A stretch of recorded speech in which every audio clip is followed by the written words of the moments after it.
February 6th at 5:58 p.m. and we will call to order. Roll call is Renee O'Donnell, Brian Carlisle, Lucille, Cindy DeBeck, and Cindy Grant, and we all are present and accounted for. Do we have any public comments? I mean, you are on the agenda, so. Thank you. I guess that's that. We'll move on to the warrants. So the warrants are AP warrant number 39 for $11,486.19. AP warrant number 40 for $218,872.40. PY warrant number 41 for $5,850.69. AP warrant number 42 for $15,136.04. PY warrant number 43 for $12,422.74. AP warrant number 44 for $416,181.08. I'd like to make a motion that we accept the warrants as read. All in favor? 3-0. Okay. No abatements or supplements. No. Did you guys read the minutes of December 26th? Any changes or any changes? No? Okay, I read them, I'm comfortable with them. I'll make a motion that we accept the minutes from December 26, 2022.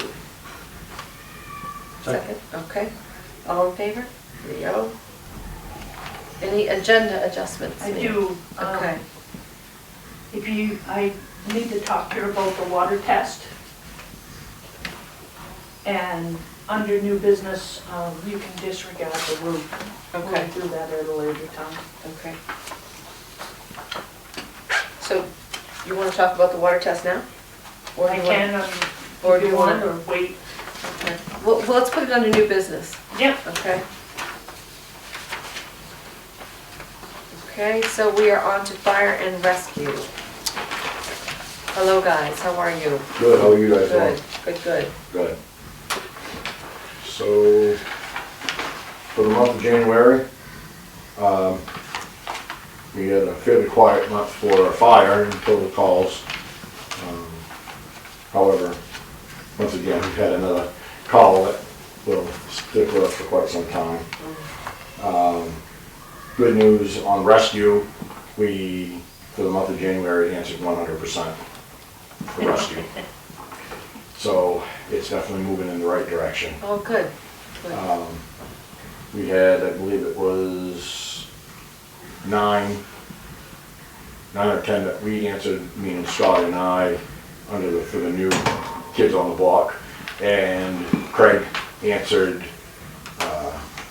four of those with us, and then he answered one before we had got cleared on duty. So it is definitely going in the right direction for us right now for the town.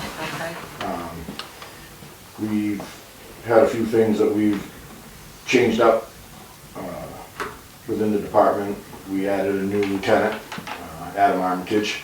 He's been with the department for a long time, and he was a lieutenant over in Etna when he was over there.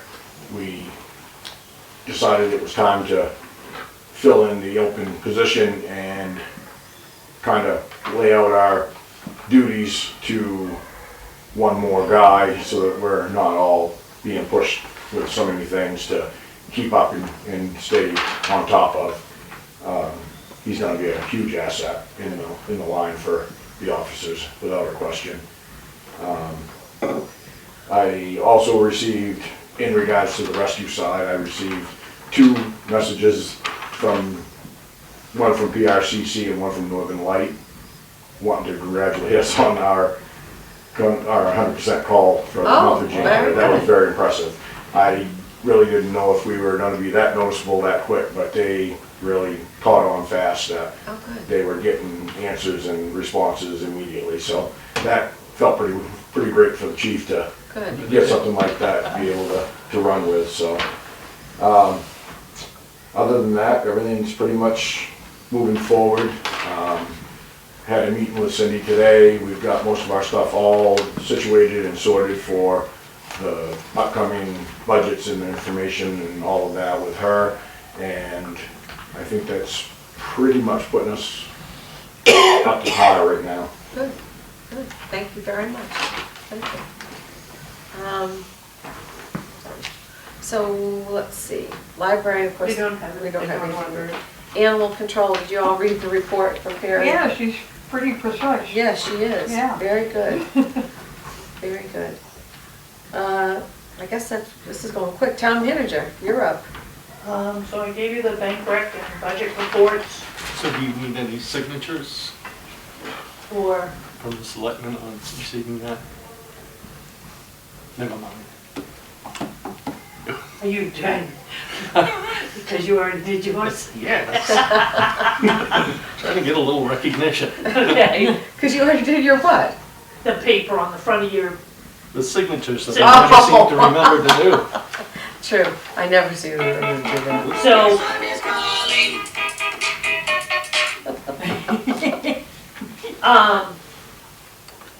I did, I spoke to you last time about, the emergency lights being able to be taken out. And my thought was to have them taken out and maybe put electrical boxes for electrical outlets, so down the road when we decide on a security system, that we'd have places to plug cameras in instead of battery. I got a quote from Will to do it for $700. Well, that sounds pretty darn reasonable. Well, the only reason, I'd like to get it done now, I'd wait, we're pretty tight on and over budget on our building expenses. Right, But we have the building reserve fund yeah. to do stuff like this. And So we want to get prepared for when we the do. security system, when we figure that out. Okay, I, once again, have contacted him, But he and wouldn't- nothing. Okay. So, with your permission, I'd like to go ahead with it. yes. Get those, I don't know, you guys, how do you think, both? Any thoughts on this? Will Ron for $700, I I think think that's. we need to, one thing she may want to mention is the lack of outlets in this building. I Yeah. wasn't aware how yeah, poorly Yeah. electrified this place is. we updated the back room over there, gosh, 2012. And Will come in and put the electrical strips in from. Right. So, but, yeah, there's 2 plugs in this room. Yeah. I'm comfortable with this. Well, okay. I just wanted to, I'm trying to find an appraiser and I want a little, you wanted to get to see if there was any value to that building down the old fire station. And I'm finding that, a commercial appraiser are few and far between. They're months out. Yeah. And you didn't wanna, I just wanna see if you want me to just get a regular appraiser Yeah. and just get a rough idea if there's any value in that. Right, we could, property. I think that instead of putting it on the market as a commercial lot, you could just put it on the market as a lot, you Right. know? But I if mean, he tells us that, you know, that it's not worth, the building isn't, worth anything, you know, then you make the choice of putting it on the market or put it out to bid, right. you know, so. I wouldn't mind getting a regular appraiser that might, you know, Yeah, give you a number on it. yeah, And just a lot, I mean, it has potential to be a commercial lot, but the building is really yeah. in sad shape, you know? But it's still gonna add value to somebody. I'm Right. convinced And of if that, a but- contractor saw value in that building and. It they would be wanted a to- perfect place with somebody with a bunch of trucks and just needed a yard, you know, a big yard and a small shop. So I'll try to go with the regular appraiser, because I'm Yeah. Yeah. not Yeah, having any luck on a commercial appraiser, no, so, I okay. I would agree with that, yeah. Yeah, you could get maybe a couple, Yeah, because they'd have different viewpoints on it, Yeah. I'm sure. the other thing is I wanted to put it out there about your selectmen's letter for the town report. Blank, blank, blank, blank. So if we could get working on that, maybe, If you could just Have text it me a for reminder, March. like, sure. right, I gotta get it done by the end of February for March, right? Yeah, Okay. Okay. Let's see, cemetery, nothing, roads, nothing. Is that it, Cindy? That's it. Okay, all right. Well, Andre, you're up, I think. How are you? I am well, Mr. thank you Cushing, haven't for, seen you for ages. yes, thanks for the invitation to come out. I'll provide some information here to you. All right. This is material that I believe some of you may have received in a prior pack or in an email. This is also a sample of the proposed resolution that some other communities have used, Okay. which you certainly have the right to amend if you do indeed decide to proceed with voting on this. Okay. I'm here wearing two hats tonight if it's permitted. The first one is representing an organization called Maine Affordable Energy. Gentlemen, I'll give you one of these if you're interested Yes, as they well. would probably with me. There is, as of a couple of weeks ago now, a confirmed language for a referendum issue that will come up this November. It was based upon legislation that the Maine legislature took up last session. Ultimately, the governor vetoed the bill, but it was to create a private public power entity that would take control by eminent domain of the Versant and the Central Maine Power transmission companies and operate them as a government or community-owned power transmission company. So more government, right? Yeah. More government in our lives. Yeah. The process that would evolve is shown on a proposed or estimated timeline here on the material that I shared with you. It first would require a citizen referendum, which is now going to take place in November.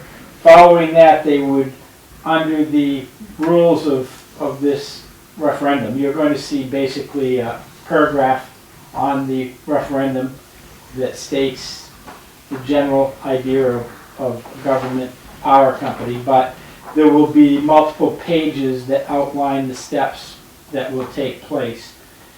This will create a board of appointed and elected officials who will serve for either 4 or 6 years. They will be elected. They will then set the policy for this new government entity. They will hire a independent company to run the system. So somebody who... With experience, running an electric company. Hopefully. The process will not have a direct impact on the price of power, though, because power is generated by independent companies. The state of Maine chose to deregulate the power industry back about 25 years ago now. At that point, Central Maine Power and Versant were the two largest providers of electricity and distribution in the state of Maine. They were publicly owned companies, but they were located within the state of Maine. Now what you have is subsidiaries of international companies who own Versant and what was Bangor Hydro and Central Maine Power. And, excuse me, like you, Brian, I forgot to turn off my cell phone. In the course of that, the companies could choose either to be the distributors of power or the producers of power. Central Maine Power and Bangor Hydro chose to remain as a transmission and then were forced to sell their production assets. So the fossil fuel plants, gas, at that point oil, and I believe there were still some coal facilities, and then they had hydro dams throughout the state that were owned. Those were all sold and are now owned by publicly traded out-of-state companies who, in my opinion, have more interest in their shareholders' benefit than they do in the ratepayers of Maine. Right. So what we're facing here is a continued increase in the cost of power because of the bid structure. They bid as to what they will charge to produce energy at certain levels during any period of the day, and that sets the price for the power. The transmission companies have to go before the Utilities Commission to get their rates approved when there is a cost involved. And we've seen in the last 5 years an aberration in the number of storms that have had significant impact. So there has been an accelerated cost. Imagine like your auto insurance. You get insurance at a certain rate. When you have several accidents, the rate goes up to recoup what those accidents were. And that's unfortunately what is happening to us now. What we are asking, and these are businesses, trade associations, trade unions, and municipal governments that are being requested to join the coalition, expressing their opinion on whether they feel this is a beneficial thing for the Maine citizens. It's a $13.5 billion estimate of the cost that has to be borne by the ratepayers of the system. So this is going to be socialized over the term of ownership, thereby causing potentially some increases to the distribution cost if things are not run appropriately. Right. So tonight we are asking you to review this and take into consideration a motion or a statement by the select board as to how you feel about this issue. And I can share with Cindy the draft form of that in the event that you want to modify it in any way. Okay. I'll be happy to try to answer questions. I am not an expert. I did serve on utilities, and what I learned from that is electricity is a complicated process. Yeah. It has a lot of variables because we are part of a grid system that serves all of New England and connects with the Canadian provinces. Many of the systems in Maine are not as integrated as you would think. Everything that was Maine Public Service in northern Maine, the power that they generate up there from their wind farms, their new solar activity, and the biomass that's still operating has to go east into New Brunswick before it comes back into the main grid. They are working on a transmission line separate from the one we voted on 2 years ago that will bring that power directly down from northern Maine into the grid system. But there are a number of Is the state's grid system up to par, or I've heard different varying views on that. So there is the ISO grid, which Central Maine Power owns parts of that, and over the last 7 years there was a significant upgrade to handle the level of electricity that was coming out of some of the different facilities. Wind and solar were anticipated to add a volume of electricity, and electricity, unless you have a storage capacity, needs to be modulated on the line, because if you get too much power, the lines heat up. That's not a good thing. Right. I think you gentlemen know about that. So what they did was a multi-billion-dollar upgrade to the grid system here to both replace aging infrastructure poles and lines and to increase the capacity that could handle.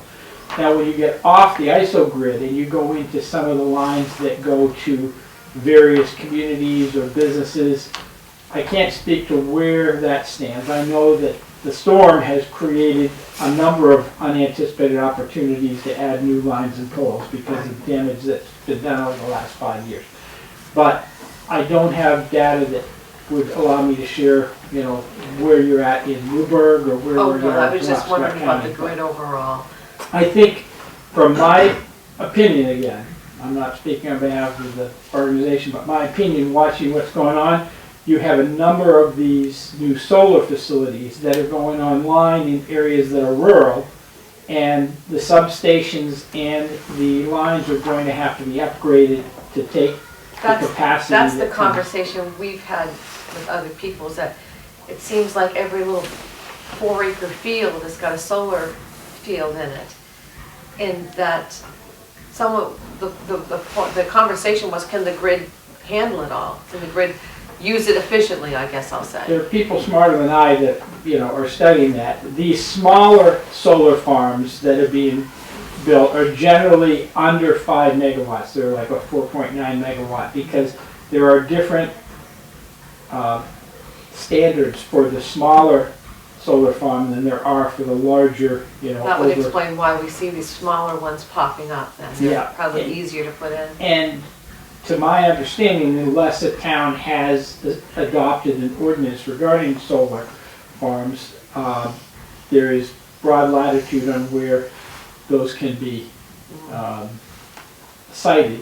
Their biggest consideration is, do they have ready access to three-phase power lines so that they can do it. But I've talked to folks within the industry who say there are some challenges that are being caused in certain rural areas because their system was just not designed for the type and frequency of power that some of these solar farms are going to put in. I live in Newport now, I drive down Route 2, there's at least half a dozen solar farms there. Yeah. Just for easy. It's not like turning on a biomass or turning on a hydro facility where you know there's going to be a certain level. I mean, the sun goes in and out. That's me. I'm sure that somebody has done some tests on this because we're not the first people I know, to I get always solar. think, is that really that beneficial, or is that really as efficient Well, as it can be? part of it is, and I'm not opposed to the concept of adding solar to the basket. Right. I just think that the rush to create a renewable source without a major storage capacity Right. causes some disruptions in the system. I mean, I went on a legislative trip one time to Taiwan, and they're getting away from nuclear because of what happened in Fukushima. Their philosophy is that they are just adverse to exposing themselves to the potential danger of a meltdown. Right. So they've been adding a lot, but they also have hydro capacity. They have a very large lake that is a basically large battery, just like what you see at the reservoirs around our dams. The water is what they call pump storage. So they run it during the day when there's a peak demand, and then at night when electricity is cheaper, they pump the water back into the lake. That lake varies about 4 meters up and down. During the course of one day. Yeah, they can, and again, the only way that you can store electricity of any significance right now is having that type of reservoir. We have certain dams here in Maine, most of which I think are on on rivers as opposed to lakes, so you don't have that type of thing going on. But there are some interesting dynamics that are going to evolve over the next decade as to what we do with power. I mean, to me, it's not a time to be, you're in the middle of the stream, it's not a time to be trading horses. Right, exactly. So, while I'm not here to be a cheerleader for either of the distribution companies, I am very concerned about what it means to our state and its ratepayers to be placed in a situation where we don't know what the ultimate cost or operation will be. Well, I find it interesting that the last part of all this takeover is hire a contractor to run it, I just like, why don't we just let the companies that have been running it Yes. run it, Well, it's like, we're from the government and we're here to help you. Yeah. My question is, when these solar panels have lost their life expectancy, Mhm. and they have to dispose of them, there is so many toxic components in a solar panel. Mhm. And most of these companies are coming in and leasing the property for, 10 years. And at the end of 10 years, they're supposed to remove the solar panels. Okay. Where do they go? Well, And I know that there is an evolving industry to recycle solar panels because Millinocket has contracted with one of the companies doing that to use the old mill space. Oh, yeah. So there are new industries that are evolving. I don't know what the ultimate Just demand gonna is going add to it be. to the PFAS chemicals on Yeah. I mean, we've got a lot of things we've got to sort out with this. I mean, we've got the wind blades and the turbines that will eventually need to be recycled or somehow dealt with. I don't know Yeah, they're where that's burying going. them out in Montana. Yeah, I mean, I've heard, we've still got nuclear waste down at Wiscasset that they can't get out west of the nuclear storage facilities because nobody wants a train load or truckload of that going through their state. I don't know what the solution's gonna be. Yeah. I just know that we're a state that could use a cheaper source of power. I worked in support of the transmission line that was coming through from Canada because while I was in the legislature, I attended a couple of their, or visited a couple of their facilities with a commission I was on. And it's amazing what's going on in rural Canada. They have created literally terabytes of electricity, which is more Huge. than it. Well, to put it in perspective, we went up to Hydro-Quebec around the James Bay area, which is not that well populated. Other than the indigenous tribes, there are very few people that live there. Most of them live in the city that was created to serve the hydro plants that are up there. This one river, which comes down out of the glacial melt areas, there are 11 hydro facilities on that one watershed, and they generate about 17,000 megawatts of energy.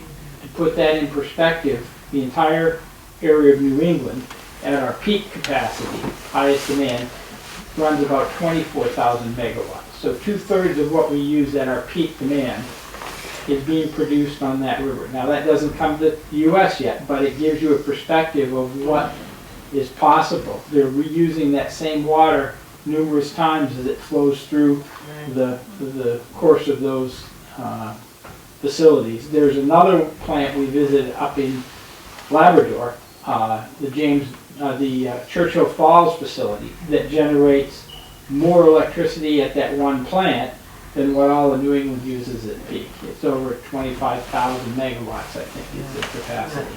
And they're 250 miles from the Arctic Circle up there, so there's not a lot of people living up there either. But it shows that with collaboration, I think we can come up with some solutions. And hydropower, other than nuclear, is the cheapest and one of the cleaner forms of electricity. But that's up to the courts now to decide. I understand the final ruling is going to be the hearing will be in April, and sometime by this summer we anticipate that they'll determine whether or not that project can go forward. Yeah. So. Well, they've already cut everything, and they've already done everything. A I large think they should run a percentage- transmission line right down the center of I-95, that's where it should go. Bring it to Peter 95 Vignew and run it actually- right down 95. Yeah, Peter Vignew actually had a proposal Yeah. some time ago, and I'm not sure what will happen with this new line that's being proposed to come down from northern Maine. It would make sense because it goes through most of your urban areas. Right, And and it's all cut and all ready to go and Yeah. everything, you wouldn't be really disturbing too much.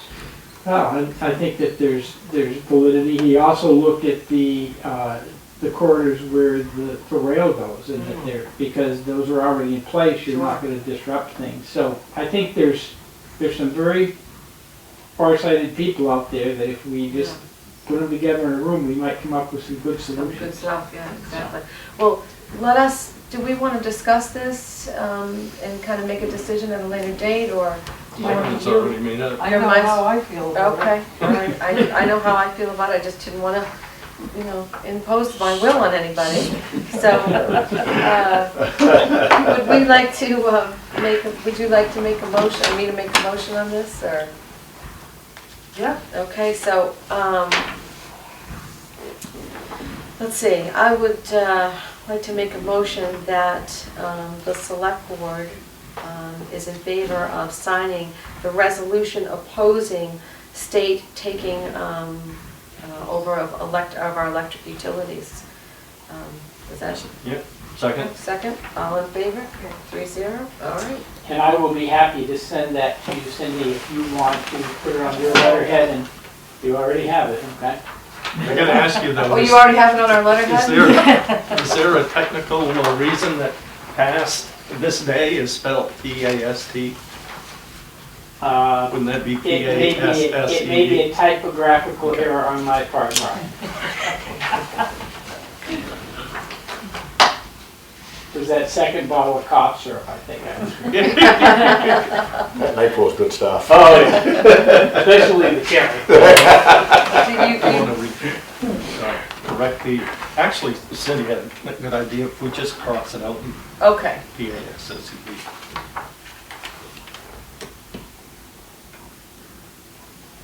okay. Do you wanna sign it? Just, you Yeah. wanna sign it, and I'll pass it back over? They get control of it for Can I add an exclamation point? So if I could shift hats for a moment, if you would Yes. permit me to, I'll put on my county commissioner hat now. And wanted to just bring to you awareness that we as a county received $29.5 million in the American Rescue Plan Act funding. We decided to create what we call the Commissioner's Fund, which is granting each commissioner $300,000 to use for possible grants in their district. I represent District 2, which is most of southern Penobscot around the Bangor area. And under this, communities who have had some impact from COVID, it may be potentially a loss of revenue or some services or projects that you have determined as a result of COVID, you want to adapt your facilities or your services for. You can file a grant application with the county. It can be up to $50,000 for a one-time per entity grant. And we do have a grant manager that's just, okay, great. Yep. Wendy Daner, who is happy to walk you through that if there are some things that you wish to have us consider. Okay, We do not have at this point a hard and fast set of rules outside of the requirements of the ARPA use, which have evolved over time as sure. things have come to light. But to give you an example, I have had requests for funding to do capital expenditures, heating, air conditioning that would improve the quality in a building that is for public use. We've had requests for adapting some technology uses which have helped to make things more accessible to the public if they didn't feel comfortable coming into the building or needing services. We're not crazy about requests that would increase operational expenses, adding positions, or doing things that would leave a hole That's fine, yeah. in the future budget. Wendy did tell me that she didn't recommend that we put in for anything we've used our ARPA funds for. That potentially could be Yeah. correct, but again, if your ARPA funds did not completely address an issue, then we would certainly take it into consideration. Infrastructure-related things, which personally I think are some of the better uses of this money. I would agree. Culverts, Yeah. road repairs, those type of things are not areas that we have been able to look at favorably. There is infrastructure money that the federal government has passed, and we're working with Senator Collins and the other members of the delegation to find out where we can adapt some of that, because a lot of these things are for water and sewer. And in my 19 towns, I've got 4 towns that have sewer districts and 5 that have water districts that, Yeah, that's, we'd love to have some grant money, sure. yeah, but I think that, as we look at these things, there are certainly areas that communities could benefit from. I go to enough town meetings where they're debating whether or not to add that $30,000 for a culvert that they've known needed to be repaired or not. Right. And then there are a variety of other things that are, under consideration, because frankly, towns are struggling like most organizations are in finding contractors or manpower to do some of the things. We helped, I guess it was East Millinocket, had congressionally directed spending money that Senator Collins was able to get them for ambulances. By the time they placed the order, it was $180,000 more than the original quote. Yeah. So we did use our TIF money, which is from the wind farm up in northern Maine, to assist them because they bought four-wheel drive ambulances so that they could respond to emergencies in the unorganized territory. Sure. Very smart move. But we have been hesitant to get into the fire or capital equipment world because we got 55 towns in Penobscot We County. could just wipe you all, they would. If everyone You could needed just a give fire every truck, town it's what So they that with need. me, I'll wipe it up. Oh, yeah. We did look again, and my district, of course, has no association with the unorganized territories, but Old Town serves the unorganized territories in Argyle and Alton. We help them with some equipment. I think it's a Lucas lift that they needed for transporting people. Out of the woods and stuff. Well, not necessarily just out of the woods, but people who nowadays are considerably larger than the average bear. I see, okay. Sometimes the crews that go need some help with getting people down the stairs or having the proper equipment so that ergonomically you're not injuring someone. Sure. So those are things that we've tried to be creative with the resources we have. Okay. When the time frame on this again, what I'm thinking is I'd like to email you and maybe you could come out and talk about this. For our town meeting. Do a little blurb, just a 5-10 minute. I think I've got you on my calendar. We can certainly email you when we set the date, usually for second week of June. It's the second Tuesday. Yeah, and Same I as could the probably state. condense it down. Well, it's to a- actually Thursday. Thursday. Okay. Yeah, it's a Thursday Thursday night. evening. Okay. Yeah, we do it. Super. But I'd like to, it'd be nice to have the residents hear what you have to say about the state. Sure.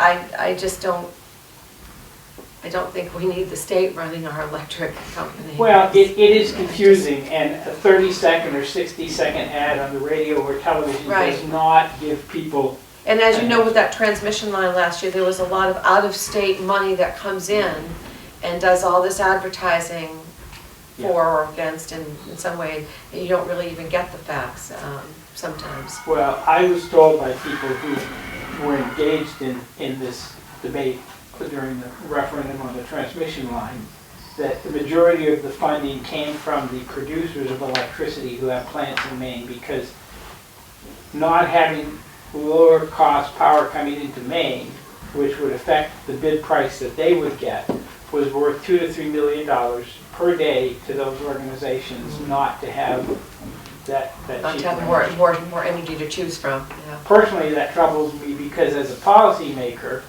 to know that ratepayers are paying more than they should have to because it benefits a private entity is troubling. It's all in the perception, as they say. It's all in how it's worded and how it's put before sent you. out to the people. You know? Yeah. So that's why I think I'd like to email you to come out for our town meeting. I'd be happy. Either, if I'm not available, I'll certainly arrange to have somebody from the team come in so that we can share that information and Okay. have some materials. The last point I will make, we're in my commissioner's hat again, is we sent out a survey, which I believe you were good enough to respond to last spring, Cindy, and it was to ask municipalities if they would engage in conversations about where we could collaborate on things. It's become clear to me as I go to town meetings that a lot of people are struggling with filling those positions, everything from animal control and code enforcement to taking care of cemeteries, and obviously in public safety, there's no surprise, an aging population and a tougher situation to find people that are in town that can respond within the time frame that you need to respond. So the first thing that comes to my mind is we've always had a little bit of trouble, or I should say we have as of late had some trouble filling positions on the planning board. And, you know, I'm just speaking for myself, you know, what you end up doing is you have, you know, 3 or 4 people who are, I could read the shoreline zoning ordinance and not remember a single thing a half an hour later because it's not something that I read and retain and know about. Sure. It's too bad the county couldn't provide a resource where, hey, the state's got the new shoreline zoning ordinance, they've changed a couple of things. Why don't we put together a boilerplate ordinance that rural towns can use and adopt? Something, because what we end up doing is the poor board, you know, it starts from scratch. Yeah. And it's a time-consuming process, and There's more. they could use some help. The planning boards could use some help, a resource center to go to, and, you know, somebody to call or something, and, Probably not going to tell you or Cindy, but the volume of changes that come out of our state and federal government is accelerated over the years. The result is you're asking your town administration to wear multiple hats and be Right. experts, or find somebody who will contract with you to do that. And Right. it's becoming more and more challenging. and that's hard and expensive. Yeah, I You mean, know. getting a plumbing inspector used to be easy. You had somebody who, you know, for a few $1,000s a year would be your plumbing inspector and take care of things. Now they're so busy trying to work their own business that they can't afford the time to do that. Assessors and code enforcement is gonna Sure. be the next big, Mhm. Oh, yeah. nobody's filling those Yeah. positions. Right, Nobody's exactly. doing those. Shortages are gonna be crazy. So- Okay, the one we have right now, she does both, assessing and code enforcement officer. But she does it for 8 towns. She goes to Shabik. Shabik Island, she Yeah. goes to Shabik? She goes to Shabik. She Yeah. goes to Lubec. And I bet she's not in her 30s. She goes to anymore, is she? No. Newport. Everybody who No, she's seems in to, her 70s. everybody who seems to be working is great. Yeah, it's like the lobster fishermen. They're not going to give up the license because nobody else in the family will be able to Yeah, lobster. And, exactly.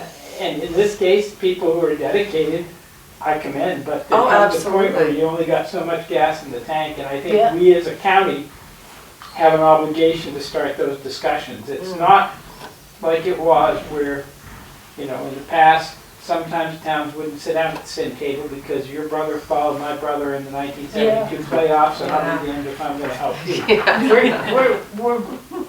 We really need to seriously, somebody needs to look at regionalizing a lot of services. Right. Yeah. Not only for manpower, but for money, because people can't fill the positions. And, You know, something that comes to my mind is last year we had, Jesus, what's his name? Come to our town meeting, Hagan. Dave, Dave Hagan. Hagan came and talked about some of the things the state was passing. One of the things, and I don't know if I still have it clear in my head, is that this could happen here in Newburgh. Somebody wants to come in and build, you know, 45 units, low-income housing on 7 acres. The state, and please correct me if I'm wrong or you know about this, the state says that they can do that, they can put more dwelling units on smaller parcels of land. Yep. So, I If- think if- the way, and I haven't read the whole law, but the Speaker of the House, Ron Fecto, put in this bill to increase affordable housing. right, If you have a 1 unit, you can put up to 4 units on that lot, right, provided there are still certain specifications regarding, you know, wastewater Right. and So So the this- town if- has no say over Right. it. It's all Right. state man. well, here's what they've done. They've stated that the municipalities are going to have to look at their ordinances and revise them by, I think it's 2024, to address the new state mandated law. right. So it's But not, that's, my point being, that's a complicated situation yeah, for 4 or 5 regular people to sort out. Mhm. You know what I mean? We could use some, if there was a resource, you could call the county and say, look, we need to interpret this the correct way, so we can prepare an ordinance by 2024, or, you know, whatever. Well, as an example, Renee, I look at what the sheriff has done with a lot of municipalities that want police coverage but can't afford to have their own police department any longer. Right. And he's developed these community policing agreements where a municipality can say, we want X number of people serving our town. Herman did this. They dropped their own force and they went to a community policing contract where they're employees of the county and the municipality subsidizes the cost of the equipment and the labor costs. But they get that coverage and they have the broader benefit of the training and the administrative support from the county, and they have the ability to tap into a pool, so if an officer is on vacation or sick, you're not down somebody, you have that rotation. Right. I see a similar model that we could say, okay, planning, code enforcement, assessing. You don't need a full-time code enforcement officer, but you need somebody trained that can come out and deal with issues maybe Right. 2 days a week. Right. And we could, as a county, form some arrangement where we have staff. We can pay them a competitive wage so that we get decent. Right, people and they to- serve, And they could serve 12 towns, right, but, you know, if we had a couple of these folks, then they could rotate around. We've done this for 7 communities with animal control. There were some communities in the northern part of the county that are struggling to get animal control. We contracted with an agency that has a good reputation, and for the last 4 or 5 years now, they have served those communities. We bill out the towns based upon the calls that they right, get. sure. But we have one centralized contract through our county, and I Right. think, you know, Those are the kind of things that I think towns really need, the support, for support services, really. we had hoped by last fall to start having some round table discussions with administrators and elected officials, but we went through some major changes to our administration and department heads, so that's been on the back burner, but I'm Good choice hopeful. with Scott. We're fortunate to have him. Yeah. You know, he knows the finance, which is the foundation of any administrative. Yeah. Scott Adkins, who was our finance director, was down in Hancock as their administrator, left there, went into a nonprofit world, and when our administrator chose to step down because she had some personal family situations that were affecting her time. She's got a mom in California who had some health issues and her dad had passed. So we hated to lose her because she was doing a great job with her background in HR, but these things happen. We've got Right. Scott now, so we're Scott's moving in the good right guy. direction. Yeah, We're moving but in the right that's just my 2 cents worth. We could really use some help.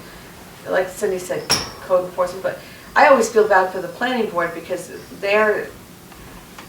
I don't have a background in environmental engineering or, you know, any of that. And a lot of it is common sense, I get it, but a lot of it gets more complicated as the years go by. Well, you might also be surprised to learn that some of the rules that get passed in Augusta are interpreted differently than what the intent of the rule was. So, How about that? Yeah, surprise. yeah. But I would, I've got a question. Eastern Maine Community College. They used to have, you could sign up for classes and get a certificate. And I took construction management. Okay. And is it possible that they could put something together so people could go in and get the knowledge that they need to fill these positions? I think it's quite possible. You're still facing the reality of a market that's got a hunger for employees. So, I mean, you look at what people are getting paid to drive a forklift at Home Depot or Yeah. go to work at the counter at McDonald's or. But if they had the credentials, Yeah. that they had taken this course, Yeah, it would kind of I think that You'd can have certainly help. a resource to draw on Yeah. to I find think that people that have the knowledge. Hudson and Eastern Maine Yeah, Community Beals. College have both, the Beals as well, have both adapted to what the needs are. I think you found in the EMS world that there's more and more opportunities for people to get trained. Oh, yeah. We're still shorthanded. I mean, our emergency call center in Bangor, the PRCC, is the busiest call center in the state. And we have struggled mightily, both because with the Criminal Justice Academy, restricting their schedule with COVID, you can't get people through those courses. It's been a backlog. Added to which, the pressure involved in dealing with calls has taken its toll on a lot of folks.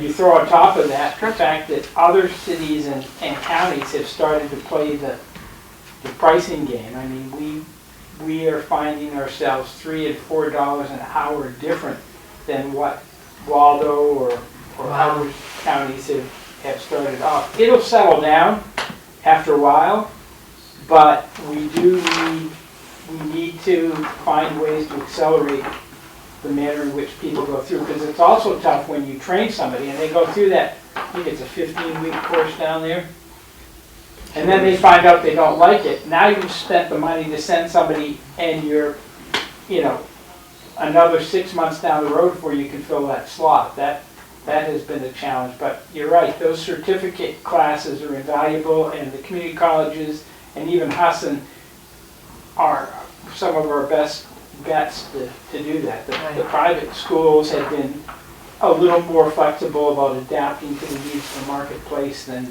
the public ones have. But the world has changed since COVID, and how we're training people and what we're doing is adapting. And there's some creative folks out there. We've just got to find a way to take, I look at my district, I've got 19 towns, and I would say other than Hamden, Glenburn, Dexter, and Newport, none of those towns have a population over 2,500. Right. So you look at what's your population here, about 20? No, I think 15. 15, last okay. year. So you take you and Dixmont together is about 4,000, I think. But there are gaps in where we can cover it. We just had a conversation, I was at the Newport town meeting, and I don't want to hold you all here telling stories, but Newport put on the ambulance last year.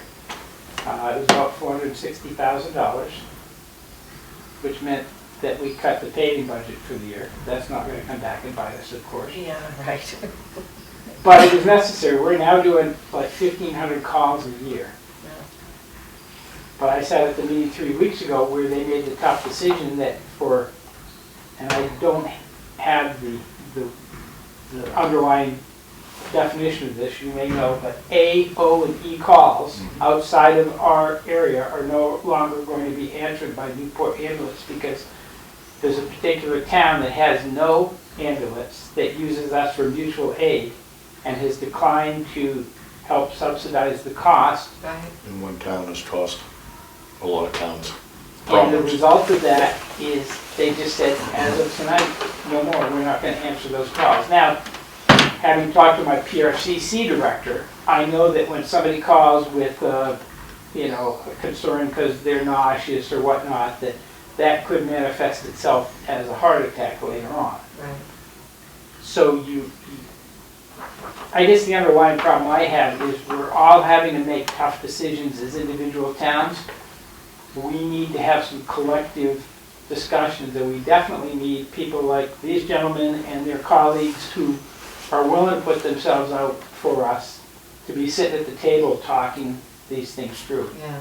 So that's what I hope this summer we're going to start to see, is more of this collaboration and, just getting people together. It's amazing, and you've probably seen it, Cindy, and you've been here, what, 8, 9 Me? years?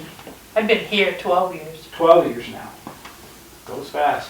How many of your colleagues in just this region have changed over? I mean, Oh, you yeah. look at There's, Corinna, Winterport. Hamden. I mean, Yeah. Paula's been there, I think, 4 years now as Yeah. manager, either acting or full-time, but yep, been a big turnover in the number of people, and nobody's coming in.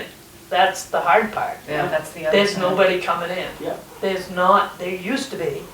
so, It used to be very competitive for these jobs. oh yeah. We just filled a position,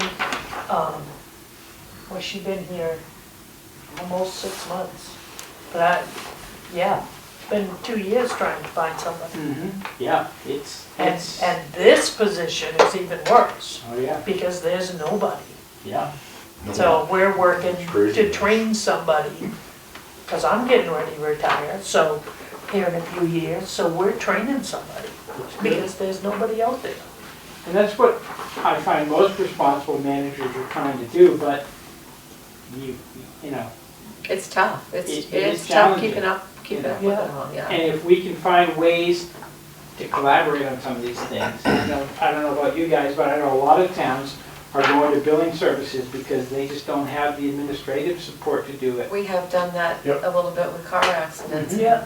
stuff Yeah. like that. Anyway, those are the type of discussions I hope we can continue to have with our colleagues, and I know that there are people that are forward-thinking within the fire service and EMS community that are starting discussions about, how do we get over the old parochialism and say, do we really need two similar tanker trucks that now cost upwards of $700,000 sitting 2 miles from each other? Yeah, Yeah, Or should we? yeah, exactly. Regionalization. it's been on the back burner, regionalization, for a long Yeah. time, but I think it's coming. There's just no funding to support it, and that's why it's still right where it's at, because it's been an ongoing, it's been a constant conversational piece that we've had as chiefs for the last 2 years, and there's absolutely $0 to support what everybody knows needs to be Sure. done. Everyone's been kind of looking around to see Who's- what's Somebody's gonna step Yeah. up and do the first part of it. And I can tell you from a policy standpoint, there's probably no better time with the money that's left on the table between COVID and what's going to be coming in from the opioid crisis, because you can probably run your numbers, chief, and say 30% of our calls are substance abuse related, Yeah. and another X amount are mental health or otherwise. Yeah, So there may be opportunities here if we start the discussions that, yeah. no promises, but Well, thank you very Look much forward for to it. coming out. thank you for your time and your consideration. And Thank we'll- you.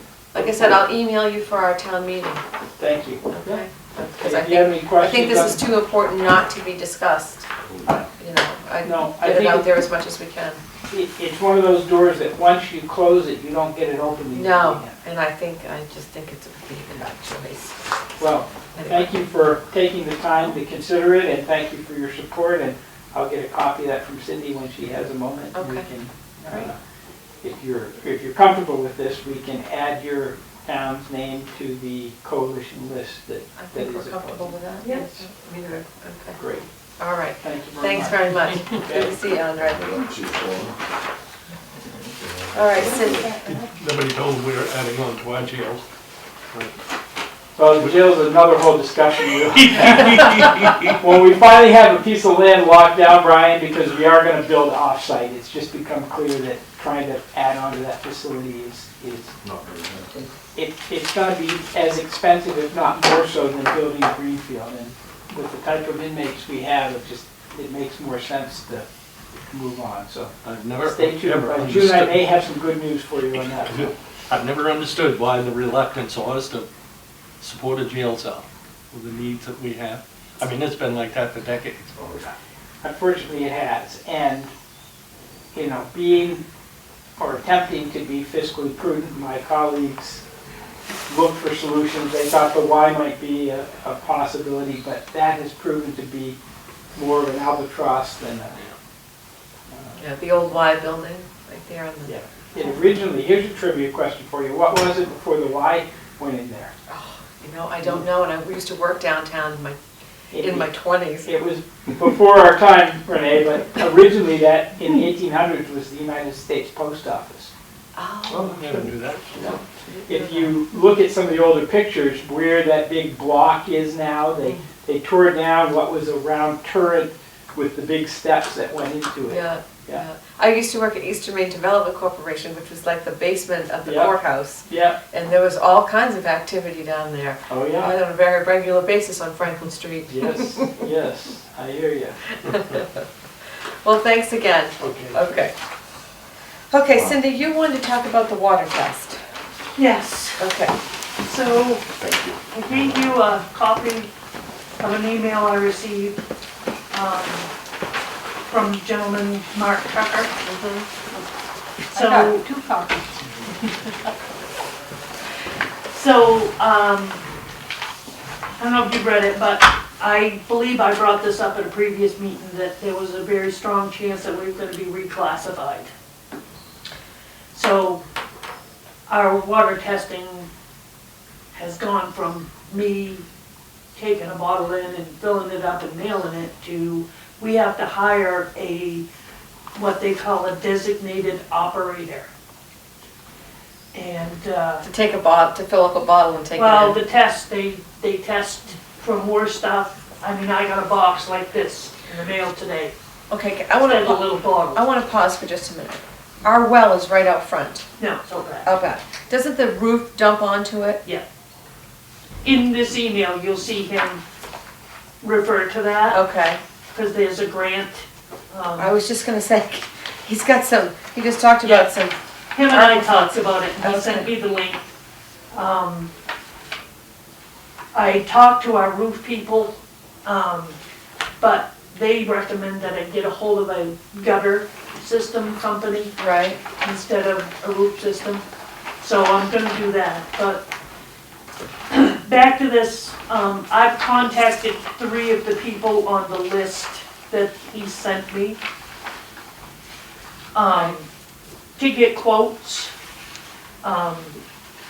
I have emailed the school, when I get the other quotes, but just this one is $197.94 a month, which is, and that For a doesn't. licensed water operator? Yes, and that To doesn't take the count. sample?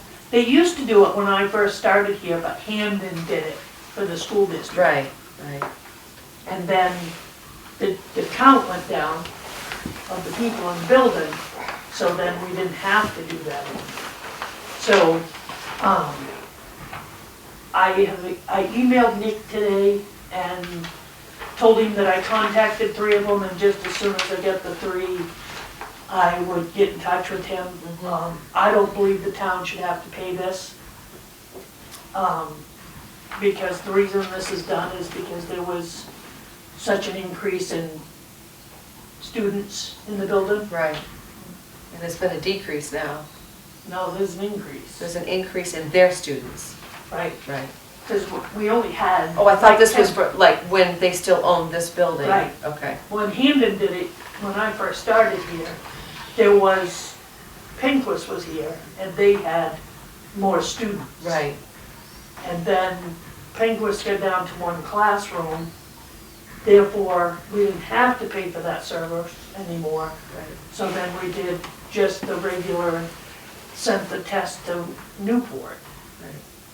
Newport's not doing it anymore, so they have to go to Augusta now to the lab, which I don't know what the charge on that is gonna be, can tell me, especially with these new tests, because they're gonna test for PFAS, they're gonna test for lead, they're gonna test for all kinds of different stuff.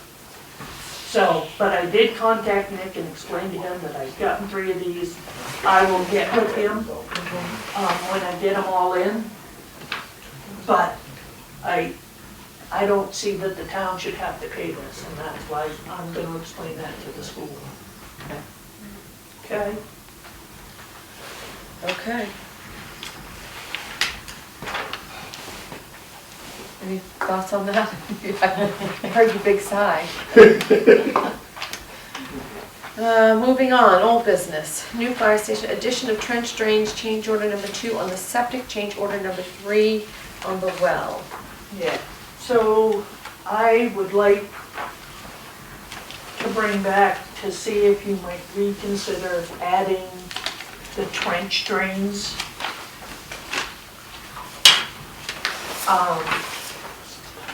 Just for future projects. Because we designed the building with the room to put the extractor in and the decontamination room. And, those 2 rooms to function properly, when they do, are gonna need that trench drain tank system. So this is our last chance to make that, and I think in order to, you know, I don't wanna see them have to chop the floor after they No, put no, it no, all no, no, down. you've gotta do it And before the front. do these tanks and the system that, and I did do a thing on the spreadsheet, to show you, it's gonna take us from the it's gonna take us up to 1.3, a little over, if you add the trench drains. And the other thing is the quote on the septic repair Right. of 30,000. Which, in order to hook that building into that leach field, it's gotta have that work done to it. It's gotta have it done one way or the other. The leach field has The to be leach field's repaired. gotta be repaired. Right. And that ground down there, down below the building, we've been told by two different, whatever you call soil scientists, Soil scientists. that that's not good ground to put to put its own septic system Right. in. So, Did they say because of the soil or? yeah, Yeah, we had, Bob Vile out. Ugh. No one, What? no one. Well, I think he's pretty knowledgeable, actually. Mhm. The soil's all clay down there. He said the same thing about mine too, but we'll. Okay. but, yeah, so that's what Jeff's guy, has said in the thing is the repair, there's too much fill over that leach field. It's So it's silting down into it? it's smothering it out. Right, okay. And there's a very strong possibility that that's what the issue was. It's not leaching. With the backups here in the tank, building? yeah. Yeah. We had this pump this summer. The tank's full. That's a 10,000 gallon It tank. shouldn't be full with the amount of I, activity here. yeah, Yeah. not for the activity that's been here. Yeah. And it was full, Yeah. more than full. Because they took 3 loads, that truck 3 times out of here. Yeah. And it still had some in the bottom, so what I'm thinking is it was backfilling Yeah, it's not leaching. from the leach field. Yeah. Yeah, it'll be worse with the other one because you're gonna be pumping up to it. So they've already got the tank in to hook into it. And like I said,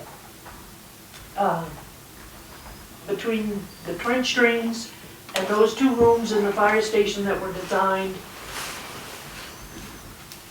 need that system, and the septic system needs to be repaired. I didn't get, there is gonna be a, change order for the well,